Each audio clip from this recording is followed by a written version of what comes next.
Do you want to develop consistent good habits like reading, going to the gym every day, learning new languages, or practicing new instruments? Or do you want to kick bad habits like eating unhealthy food, biting your nails, watching too much TV? 3 years from now, you can have what you need. You got to be careful about it. You can't have everything.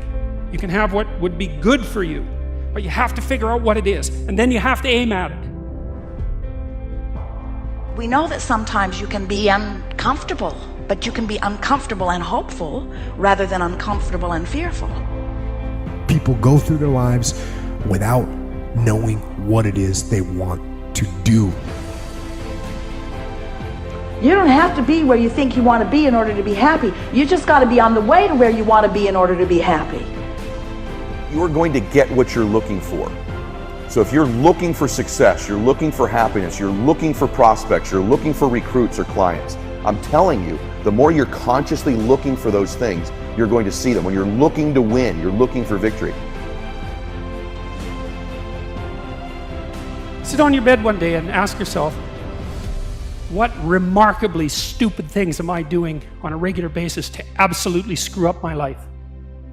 And if you actually ask that question, but you have to want to know the answer, right? Because that's actually what asking the question means. It doesn't mean just mouthing the words. It means you have to decide that you want to know.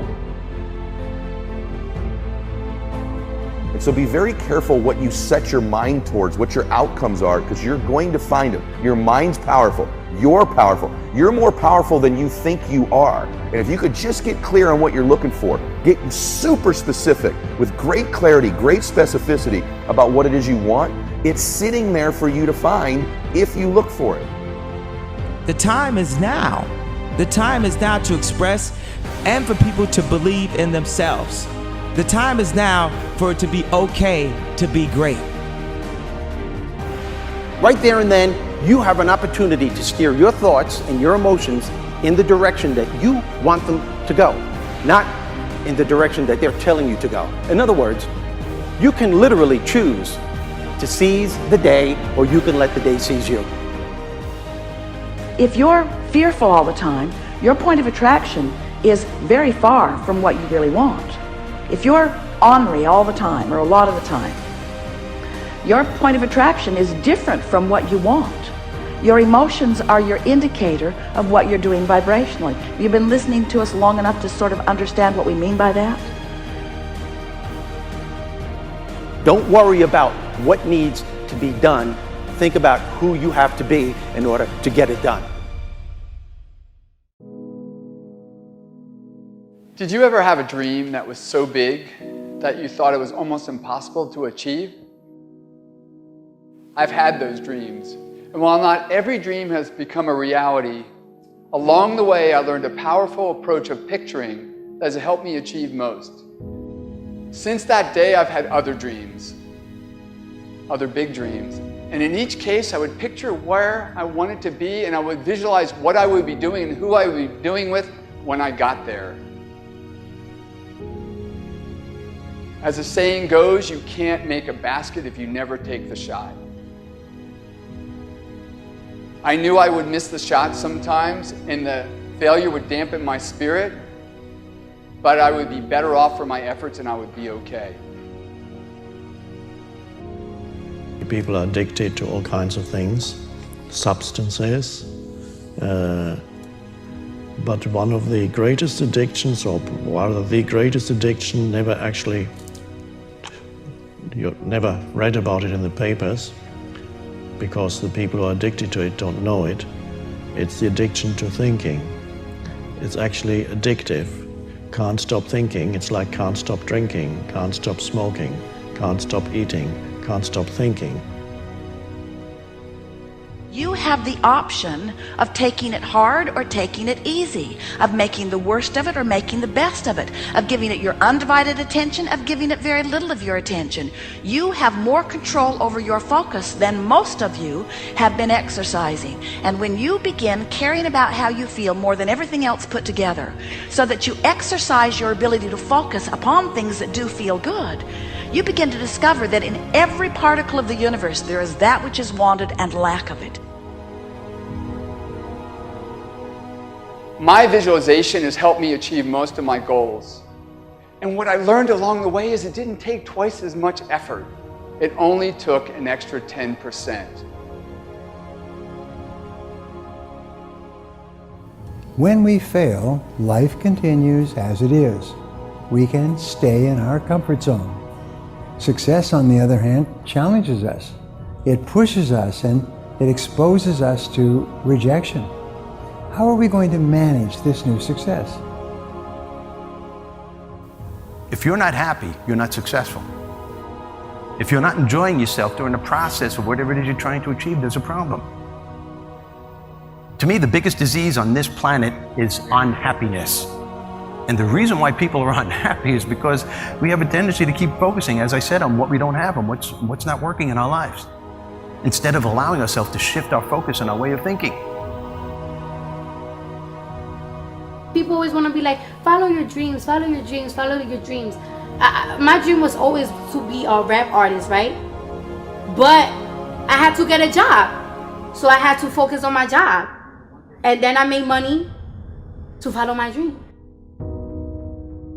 One of the main reasons that people don't get what they want is because they don't actually figure out what it is.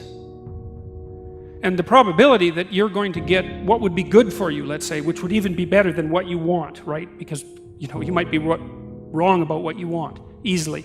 But maybe you could get what would really be good for you. You have the freedom to think anything you want. You were born extremely confident. You came into this world knowing how wonderful you are. So choose new thoughts to think about yourself, and choose new words to tell yourself how magnificent you are, and that you deserve all the good that life has to offer. First thing in the morning and last thing in the evening, I want you to look into your eyes and say, I love you. I really love you. Your first goal, this is what I'm suggesting, your first goal when you open up your eyes should be to focus on the things that ignite your spirit and bring you joy. I want you to focus on the things that you appreciate in your life, the things that you're grateful for. I don't care who it is or what it is. Maybe it's the person lying next to you. Maybe you're thinking of your children. Maybe you're thinking of the dog or the cat lying by the side of the bed, a particular goal that you achieved. Maybe there's an event coming up on the weekend. Maybe you're meeting with your friends for lunch. You see, folks, it doesn't matter who it is or what it is. There's always something to be grateful for, to appreciate. And what I'm asking you to do in those few moments before you crank and get into your day is to focus on these things. Then why am I asking you to do this? Because an attitude of gratitude simply makes you feel good. And feeling good is the fuel that drives motivation. We've all made wrong choices, done things that we knew were not the best. It's one thing when other people do us wrong. We had a bad break. It wasn't our fault. We can have faith that God will restore. He'll pay us back. But when we bring the trouble on ourselves, when we blow it, it's easy to live in regrets, thinking that God's not going to help us. We made the mess. But here's the beauty. God knew you would mess up before He called you. He knew we would get off course, at times give in to temptation. He didn't base His plan for your life on you making perfect decisions.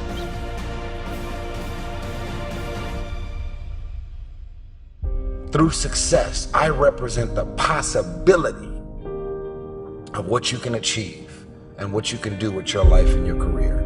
Other people's success represents the possibility of what you can do. Those are the records that you can sell. Those are the type of tours that you can do. Those are the kind of songs that you can produce and the songs that you can write. Those are the millions of dollars that you can get, or billions. Those are the type of architectural drawings and buildings that you can build.